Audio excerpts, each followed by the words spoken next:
Hey, welcome back, A&P students, to today's, obviously we're covering Halloween today. No, not really, not Halloween. But guess what we are talking about? Wait for it, that's right. Bone, skeletal system. So, and it is kind of not quite the Halloween season. You can see that it's the 27th of September when I made this, but it's 2 or 3 weeks out from when you'll actually watch this. So by the time we get through with chapter 7, man, it'll be close to Halloween. But man, when it gets close to Halloween, that means October is almost over, and then we got November. And man, once we get to Thanksgiving break, we know that that's just about it. So this is, I think, after this one. Let's see, it's 9, 11, cellular respiration, 3 more chapters. We're getting close. But hey, welcome back. Thank you for firing this up and connecting with us in this way. Appreciate it. Appreciate you doing that. Love you guys, and just enjoy the class, man. I love the class, and great topics. You guys are great. We have a lot of fun. Probably too much for some people's taste, but that's all right. We're trying to learn, enjoy ourselves, making it as fun as possible, and the people that are educators that think it's got to be long, slow, and boring, and certainly and overwhelmingly challenging. That's one style, but it's not my style. But anyway, hey, thanks for doing this. Thanks for getting this going and talking about the bones today. This is a two-parter. So we got this one, and then the second one, obviously, a two-part set. So got everything I need. Got me a little glass of water here, and got my notes. So with that, let's get started. Plus, it's pretty exciting because it's a mowing day. I love to mow. I don't necessarily enjoy it when it's in hot August, but you give me a springtime or a fall mowing, and man, I just enjoy yard work. I don't know what it is, but love being out there. I guess kind of because a lot of times sometimes my only adventures outside is just to do yard work. So I appreciate getting outside between the all the educational stuff. I mean, I'm inside so much, but I just love getting outside and enjoying myself. So, all right, so let's get started then. So it's 6 parts here. So I don't know if it'll be tremendously long or not. It probably depends on how long it takes me to type, but not a tremendously long set, but just too long to do it all in one setting. Besides, I get bored anyway. So let's get some background information. So let me get a little box here, and I got to do it up here. That's right. So there's my box here. Let's start over here, and that looks pretty big. Usually, I gotta type it and make it bigger. I'm pretty zoomed in here. These are pretty small pictures, and so we may, if we have to zoom out, we'll zoom out.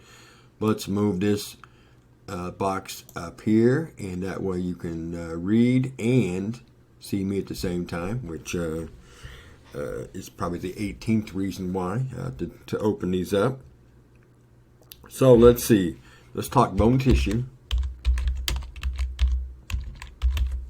Now, when we're talking bone tissue, just some general facts about it will be this first set. But of course, we're talking about the skeletal system. So let's give my little strong teacher move there, a little outline format there. So we're talking skeletal system.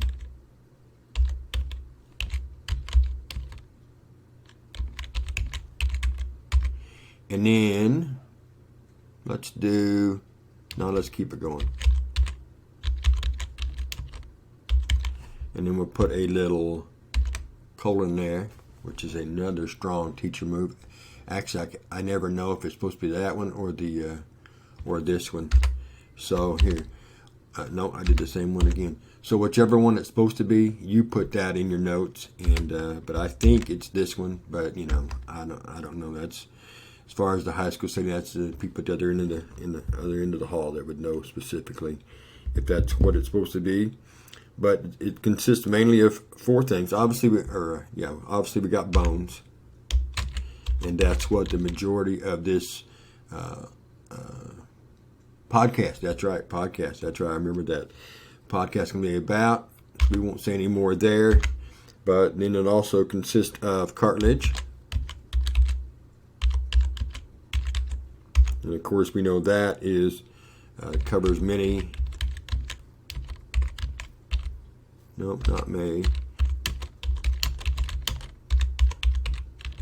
And when we get to talking about the bones, and especially the features and the different parts, we'll point out the articular and the hyaline cartilage that we see a lot of.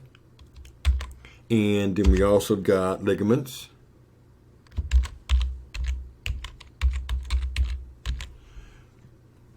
And of course, we know that connects bone to bone.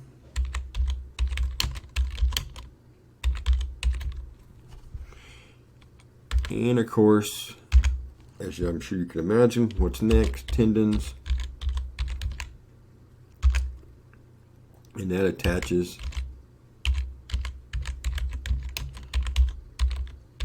bone to muscle. And most of you being in the nursing field would have already known all three of those, but it is the start of our information bucket full.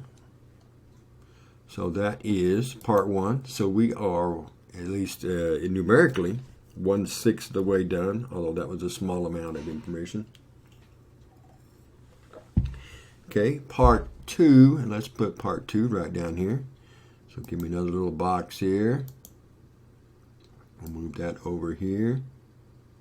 So now we're going to be talking function, and most of these functions. I think my list is 1, 2, 3, 4, 6. Better put an S there. 6 of them, and you can guess the main ones right off the bat. You know, protection, support, movement, that kind of thing. Those are pretty obvious. So we will put those, but we really won't type it. Oh, I didn't put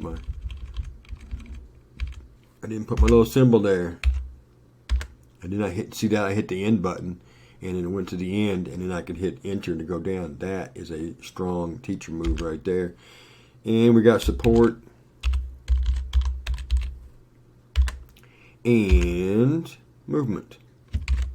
And those most anybody could have predicted or guessed, whatever word you want to use there.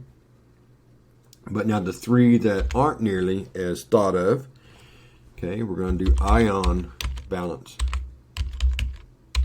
And you could have used, and I could have used the word homeostasis there as well. But what we're talking about here is calcium. Okay, Ca for the calcium element, and phosphorus. And I'll just put a P there, but that stands for calcium and phosphorus. Those are things that part of what the bone does, and we'll talk about that. Which particular cells do that once we get to the general features of the bone. But moving that calcium around, making sure that it's to where it's supposed to be, and it's got the right amounts, moving that phosphorus around, same thing. But again, we'll talk about once we get to this picture. Let's go, I don't know why, it's just something different. When we get to this picture right over here, we'll talk about what's going on there. So close that back out, edit this. Okay, another one that wouldn't think right off the bat. pH balance. In other words, it buffers blood. So it helps to buffer the blood against, extreme changes in the pH. If it gets too high, gets too low, that kind of stuff. By just absorbing or adding whatever's needed to to help with that. And the last one, well, this one you might have gotten. Blood formation. Okay, when we talk about the bone marrow stuff, which you can see a little bit right over here, red bone marrow. We're making some blood there, making the new cells and stuff. So that one you probably would have gotten as well. So there you are. That's part 2. So we are, for those fraction experts out there, we are 1/3 of the way done. All right. So for part 3, we're going to do a guest list. So let's just move up down to here. Oh, I don't want to get those words behind me there. All right, so we'll do part 3 here, and then part 4, 5, and 6 are alongside pictures over here. So you've got that to look forward to. So now we're talking guest list.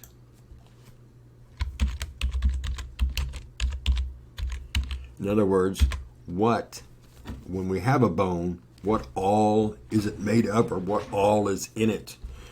Sometimes it's not made of, so that wasn't the right phrase, but what's in it. So we'll start the list. Well, obviously we got bone tissue.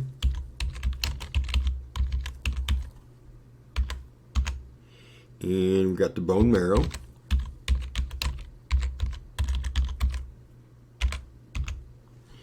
And we've got cartilage.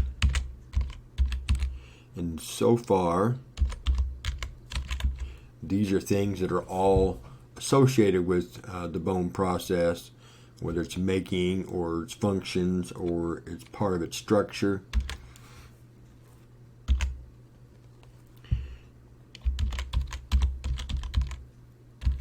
Adipose tissue, little fat layer in there. And nervous tissue. Okay, instinctively you would say, okay, I understand that there's nervous tissue, nervous stuff in the muscles that help move it, but the idea of it being in the bone itself, you may think, well, what would be the purpose of that? And that's a great question by you. Well done by you. You must have had you a good glass of good question juice this morning. What's going on there essentially is the brain still got to talk to those cells and the hypothalamus about doing certain things. I mean, it's got to know when to make new bone cells, new bone material. There's some cleanup going on, so there does have to be some organization. The bone, a lot of people would think that our bones, once they're made, I mean, that's it, and there's nothing really going on, and and some people that just don't know would probably think they're just solid, but that's not the case at all. They're not solid pieces of bone, and there is a lot going on in there. It's a lot of activity. We're not talking activity like what's going on in blood and in muscles and things like that, but there's a lot going on, and so the brain and hypothalamus still have to get some communication through. Then we've got connective tissue,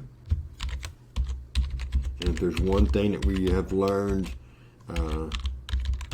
this school year or this semester is that anything we've talked about, connective tissue is in there. I mean, it's got to be connected to things around it, things within it, got to be connected together. And then we got nerve fibers. I mean, and this doesn't take much to understand if you've ever been around somebody, or I don't think I've ever been around anybody who's actually broken a bone, a serious break. Let me think. Well, no, there was a time when I was in high school playing football at a practice. We had a kid break his leg. But certainly watching sports. I mean, if you watch enough sports, you're going to see it. And, of course, you can, if you've been around as long as I have, there's been some pretty gruesome, tragic, well, not tragic as far as life ending, but just sadness. I mean, we all remember, I mean, if you're my age, you remember the Joe Theismann, or certainly you probably have seen it. Trent Green, he was former Kansas City Chief quarterback, but when he was with, no, was it Trent Green? No, I think I got the right situation with the wrong name. But anyway, former Chiefs quarterback with the Redskins. I'd have to look that up. Anyway, he broke his. And we've seen collarbones, where the athletes get those, take a helmet to the collarbone and the arm is just limp. But on those leg breaks, when you've seen those, man, they are screaming in pain. So it doesn't take much to realize that certainly nerve fibers in there. Bones are very sensitive, and it hurts. Even a fracture can hurt. So nerve fibers certainly in there. And of course, one of the things that is just in there, not a part of the bone itself, but it is in there. So it's on the guess. That's blood vessels, and there are some cool features. I mean, all over the body through the skeletal system, where blood vessels and nervous tissue, nerve fibers, and can travel through. And we're going to talk about those. It's got a cool little word that associated with that, and maybe you know what that word already is, where there's a hole to where it allows blood vessels and nervous tissue, nerve fibers and stuff to travel through. So if you already know what that word is, hang on to it, because we'll do a little did you know kind of a thing. All right, that is part 3. Okay, part 3. Well, so if we got 6 parts and we got part 3 done, that means we are, for you fraction experts, that's right, halfway done. Well done by you if you knew that. All right, so we're sliding over here.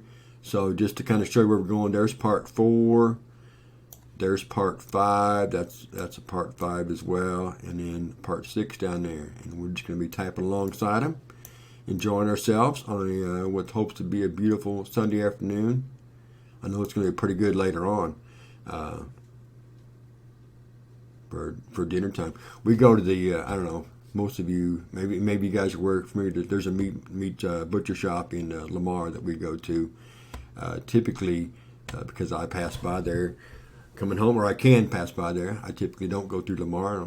No use driving through a city if you don't have to. But when it's time to get something to eat, get some meat, I stop by there, and we've got some. We got making some hamburgers tonight, and that ground beef from there is really good. So we're going to be having us some hamburgers tonight, grilled burger, get that grill going, and just enjoy that, and make a couple for tonight, and I mean, however many sheets, 3, 4, 5, I don't know how many sheets, but then of course make a couple extra for the week and enjoy that again. So yeah, that's the plan for tonight. So hopefully you got something planned good for that as well. Nice Sunday, nice into the Sunday weekend. But actually, it's not really the end of the weekend, because tomorrow is a crazy day tomorrow. It's a professional development day at the high school. It's Monday the 28th, but it's because of the social distancing and things like that, they decided to do it virtual. So everything that we're supposed to or would have set in and watched there in the meetings and whatever, we're doing it all virtual. So I'll be here in my beautiful, spacious office here in the lap of luxury, and doing whatever they're going to be sending. It's supposed to open up at 7 o'clock tomorrow. And of course, I got no problem being up that early. I old as I am, I barely sleep. I'm in bed by 8 and out by 3 or 4 or 5, whatever it is. So no, I'm not in bed by 8. Of course, you guys are saying, wait a minute, a lot of times you're still at the school with us at 8. So, but anyway, so let's get 4, 5, 6 out of the way so we can move on down the road to something more enjoyable, at least for you anyway. All right, so here we go. Let me get my trusty text box up here, and I'll put this right up here. All right, so let me find my 4. The shapes of bones is what we're going to be talking about now. All right, and there's 4 general types. So let's see. Give myself a little outline feature, which is always a strong teacher move. We got the long bones.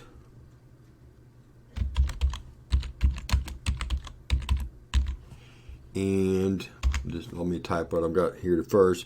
And usually these are levers.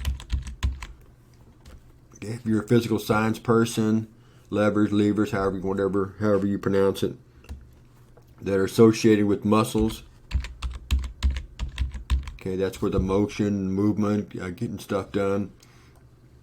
So whether it's like the leg bone here, that's what would go into your hip there, and that's what sits on top of your kneecap, or the ulnar radius to move.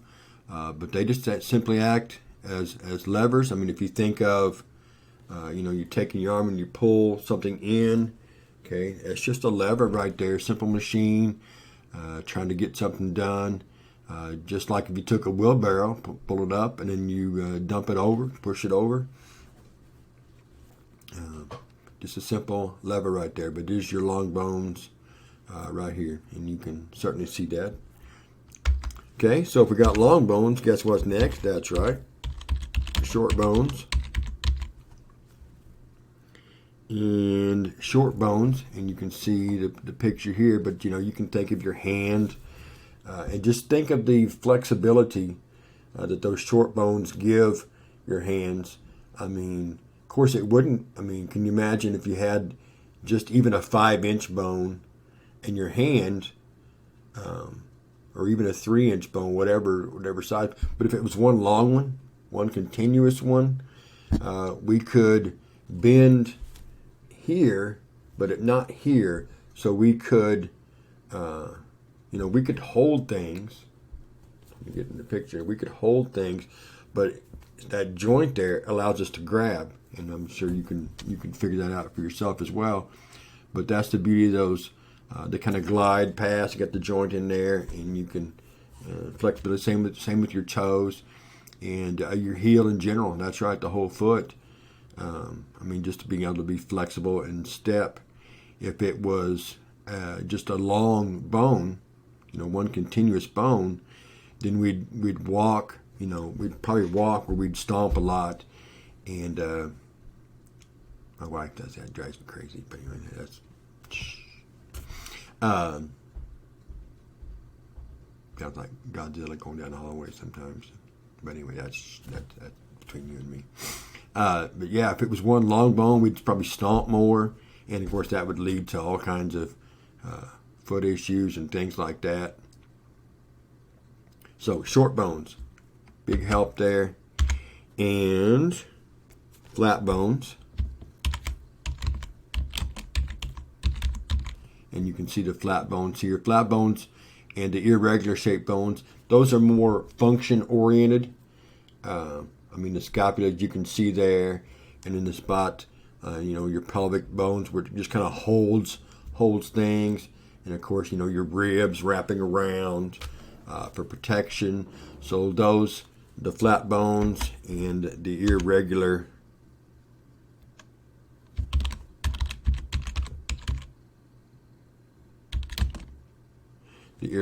shape. Put bones here just to be consistent. Those are more function-based, the vertebrae, being able to stack, that kind of stuff. So that's the shapes of bones. And that puts us at 4. So again, I know you was probably told there'd be no math, and I guess I'm going to go back down here because I don't want to cover up the dancing skeleton. So we got 4 done. That means we are 2/3 of the way done. All right. So what we're about to do now, this is the longest section, and you know what? I'm just gonna have to cover up the dancing skeleton because I want that up to the top, so we can point. So we'll be talking and pointing a lot on this. So you can see by our picture here, we're going to be just breaking down the different parts, different components of a bone. So text box, please. Put that right up here. So this is going to be a fairly long. So if you're at the bottom of the page on notes and you want them all in one spot, you might want to just flip the page on over and then just come back and put something else there later on if you need to fill all your spots. But we are general features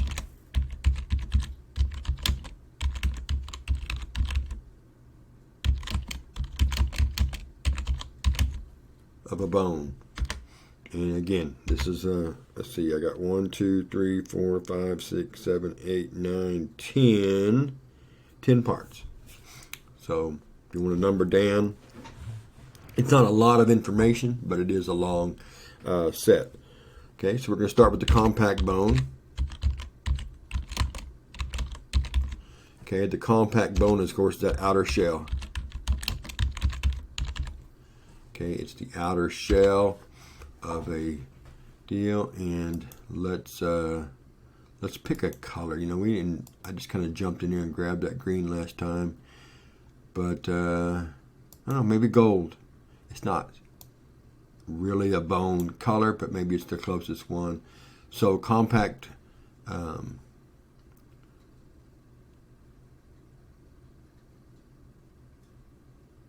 Yeah. So the compact bone, that line's pretty far over, but really, it's pointing to this stuff right here. But that line, you know, that's pretty far over. I don't want you to think it's pointing to something inside of that. Yeah, it's you know, it's this material right in here. All right. No.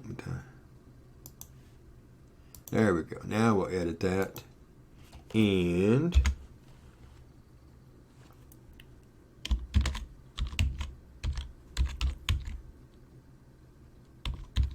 the diaphysis.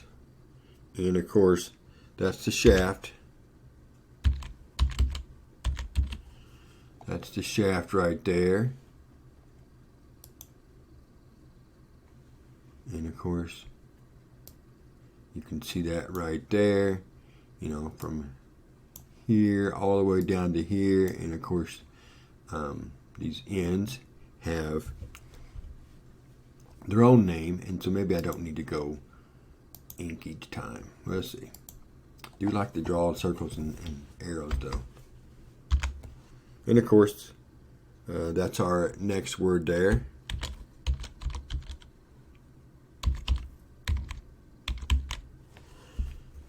Epiphysis, and of course that's the ends.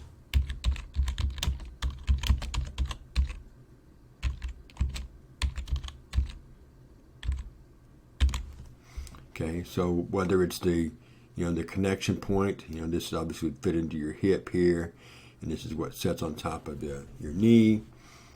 But anyway, it's just those oddly shaped, irregular shaped ends for a long bone. Okay, next up,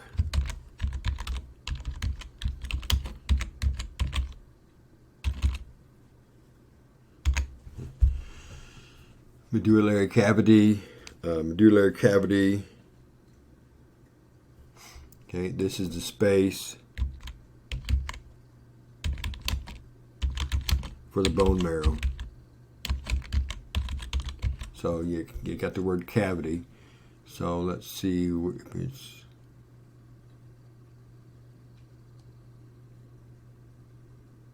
All right, so they just had the word marrow cavity. So we're going to go here. Okay, medullary cavity, that's a space for the bone marrow to reside. But they don't have it listed on there, so. Okay, next up, the spongy bone.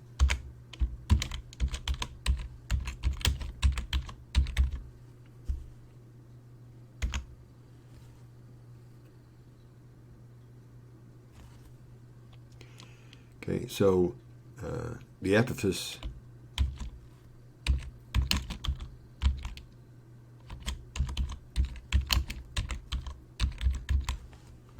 is made of the spongy bone, and you can see the spongy bone here.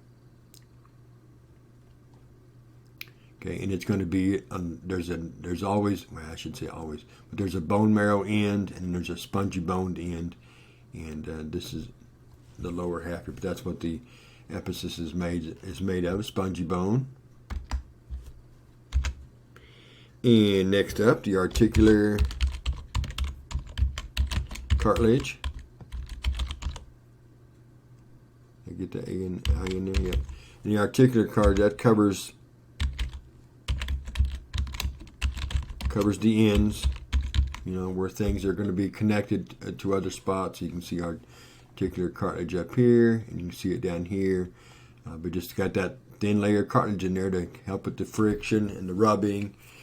And of course, we know with not arthritis and stuff, but with the when you get where that cartilage is not there, I mean, that's a pretty painful. I mean, I've not experienced it, but you can hear about it, read about it, and people talk about it all the time. It's got to replace that cartilage or do something because they get that bone-on-bone rubbing, which is going to be very, very painful.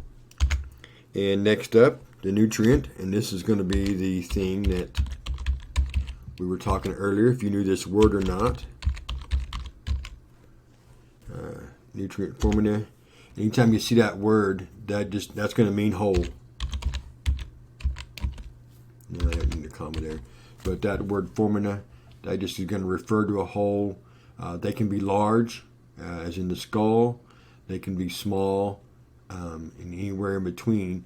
But there's just a lot of places, you know, throughout the skeletal system to where there's a hole and allows blood vessels and nerve tissue to travel through, so it can get to where it needs to get to. But we're going to have, in this case, it's got a hole for the blood vessels to travel through. Okay, next up, periosteum. Okay, now the periosteum, so you want to think sheath. And of course, that word refers to would be a covering, and you can see it right over here. Okay, you can see it right over here.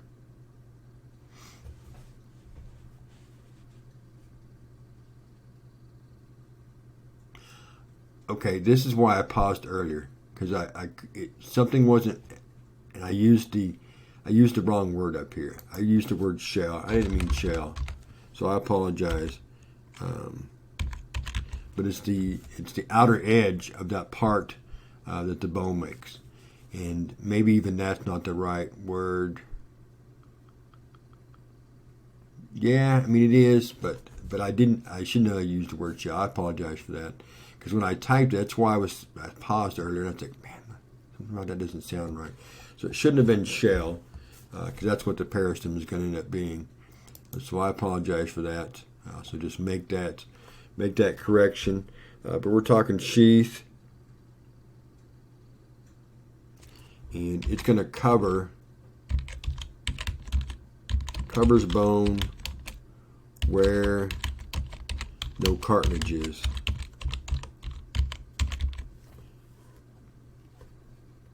That was pretty cool at the whiteboard to move us over there like that. But anyway, yeah, it's going to cover it where there's no cartilage.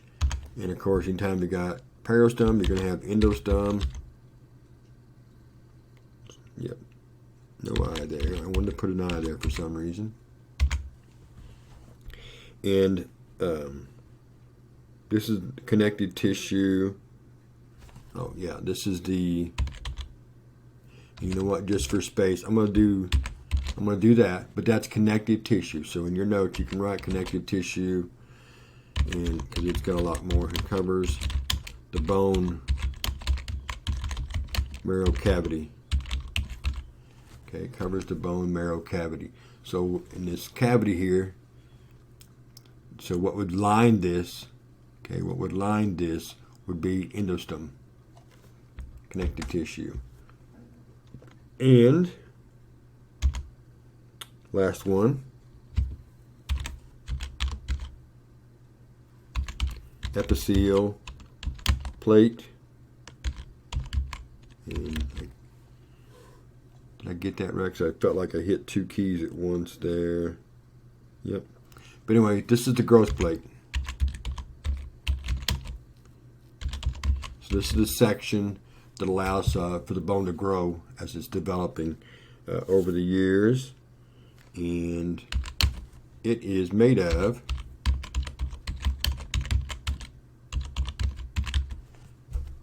hyaline cartilage. Okay, hyaline cartilage. And that is our list for the general features of the bone. And so, let me just close that. Okay, and then get it in here just as I want it. But again, just kind of go over everything. The articular cartilage covers that end. Okay, to reduce that bone-on-bone situation. The spongy bone is what fills or makes up the epiphysis. And of course, you got your compact bone, which I was the one part that I had to correct myself on. And the endosternum, which is going to line the bone marrow cavity. And your nutrient foramen. I know it's a different word over here. This is single. Yeah, this is singular. This is plural. And we got the plural over here because there's more than one of them over here. But that's the difference between those two words. And you got your peristome, which is that sheath, which is what made me realize I was using the wrong word for compact bone. And you got your medullary cavity or the bone marrow cavity.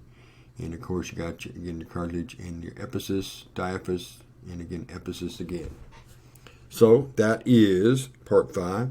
So although I am going to, in this picture here, let me do this one as well. This is obviously the long bone, and this is where it's we used to have a long flat bone like a plate, and of course this also shows this suture right here as well. But there's that spongy bone. So we talked about in a long bone, the spongy bone is the end, but on the flat bone, the spongy bone is what makes up a great portion of it. So unlike the skull here, you're going to have the outer compact bone and you're going to have the inner compact bone, but in between there you've got this spongy got the spongy bone in there, and you can see it. I mean, if you ever see a fragment, it's an easy word for me to say, of a skull, or if you got like there's one in for display in an A&P lab or something, and there is a crack in it, you can see the spongy bone in there. I guess where we see them is dissections and stuff, and especially when somebody wants to go in and see the brain of a specimen, and we go through the skull. That's where we see it. But this is our last set right here. So what we're going to talk about now is the 4 types of cells. Okay, so in a bone there are 4 types of cells, each with their own function, and of course some of them give rise to the next set. 2 of them do that, and then of course, but they all have they all play a role in that whole bone reshaping, kind of refocusing itself, and but we'll talk about that in time. So, but let's label it: types of bone cells.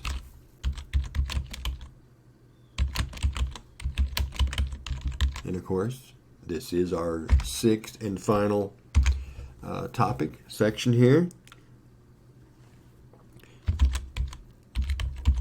Now I'm just pausing there because, and as you know, most of you are in the nursing field, so you would have already known this. But that prefix right there, that's going to refer to anything bone. So when you see that, you're talking about some aspect of a bone. But finishing the word here, osteogenic. These are the cells that makes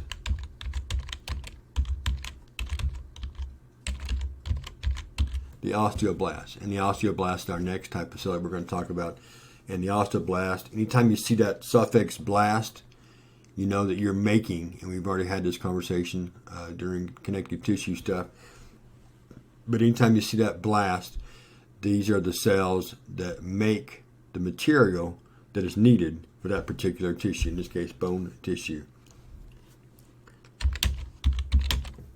And you're going to find the osteogenics in peristome and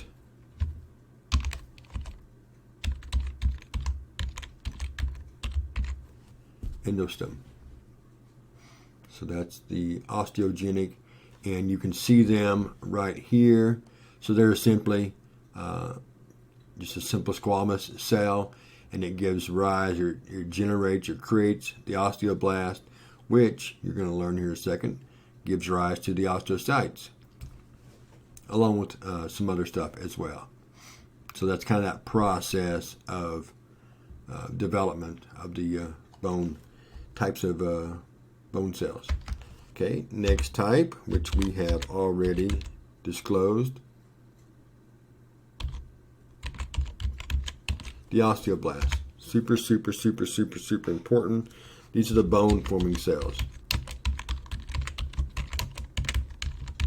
Okay, these are the cells, the osteoblasts, that make the material that to form the bones, to keep the bones with the cells that they need to grow, to develop, to repair, all that stuff. And let's see what else I got in here. Okay, single layer of them, and so again, simple. That's the word simple that we learned it. As far as layers, non-meiotic, which means they don't go through mitosis. Okay, so the osteogenics makes these osteoblasts, bone-forming cells. So the only way you get new osteoblasts, you don't do it through cell division, but the osteogenics just make more. And let's see what else can I hear. Oh, respond to stress / fractures. So when the bone is under stress or a fracture occurs, that creates or generates a response from the osteoblast to make more cells. Similar to, you get a cut on your finger or something, and that action generates a response from all the cells, the blood clotting cells, and of course the immune system stuff to get things in there. It's just a response to that stimulus. And what else? Okay, and again, we already mentioned this, but we'll put it on here. Makes the osteocytes, which is our next type of cell. And there are 4 types of bone cells. So we are halfway through on our last section. All right, the osteocytes.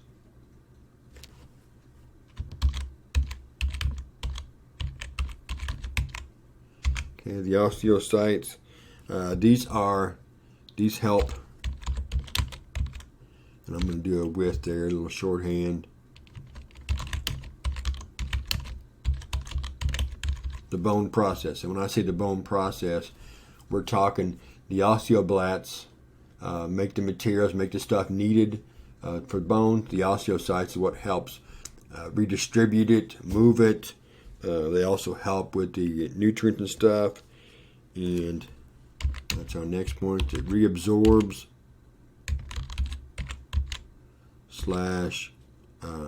/ deposits bone material.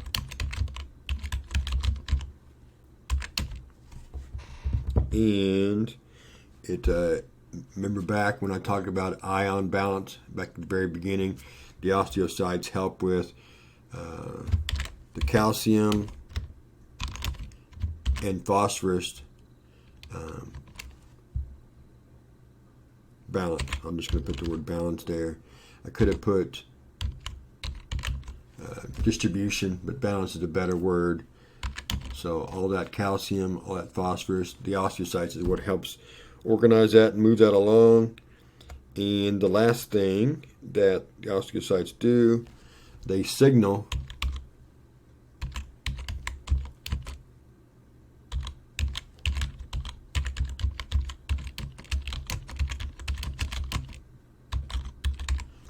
they're part of that balance.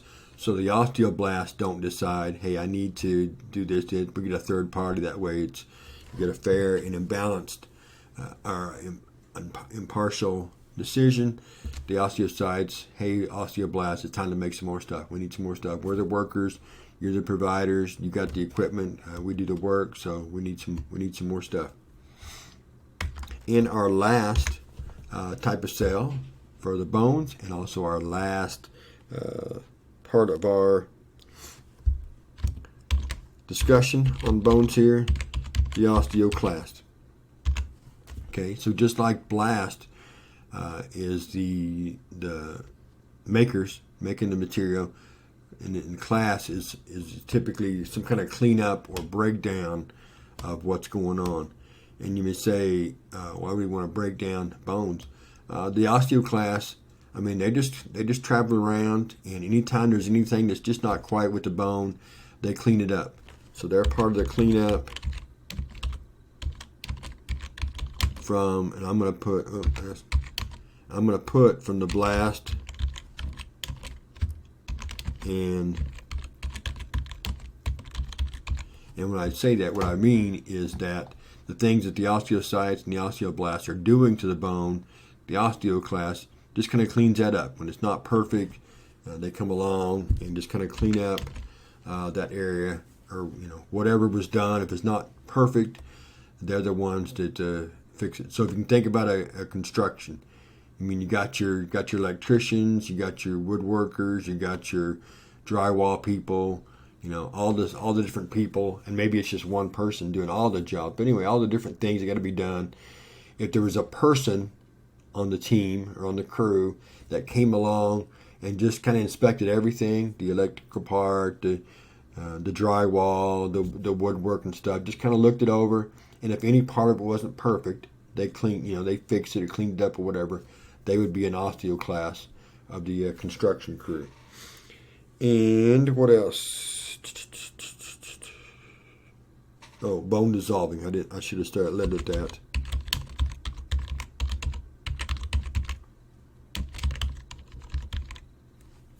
Okay, so they just got the freedom to kind of clean up. So that's the osteoclast. So there you go. That is your lecture, not lecture, that's your podcast right there over bone tissue. So hopefully that was some good information. Hopefully you enjoyed that. I had a great time putting it together for you and presenting it in this manner. Man, I like doing this. I don't know what it is, but this is a much better way to lecture. Not only for me, because I can just calmly go through, especially at the high school level, because one of the things when you're lecturing at the high school level, and you guys know this, I mean, even though you're trying to dispense information in a great manner, you still got to watch for engagement and, somebody's just not doing something they don't need to be doing. And so with this, I can just freely sit here at my desk, get me a drink of water when I need to, just relax and present material. So I like doing this. I can't ever see going back and to just a straight stand up in front of them lecture, because even at Crowder, I mean, there's only so long you can just stand there.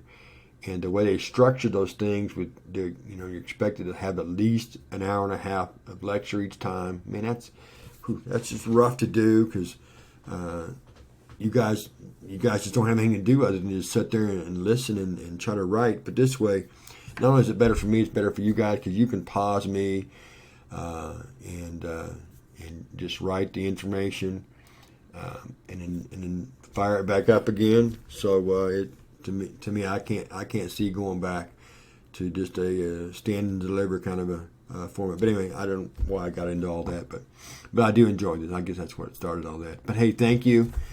Enjoy the rest of your day, man. As always, I hope everything's good with you and your family and everybody around you, that everybody is safe, and that you are in a good spot mentally, physically, emotionally in your life. So I just hope everything is going well, and again, appreciate you guys, and just enjoy doing this. And with that, enjoy the rest of your day, and until next time, we will say goodbye.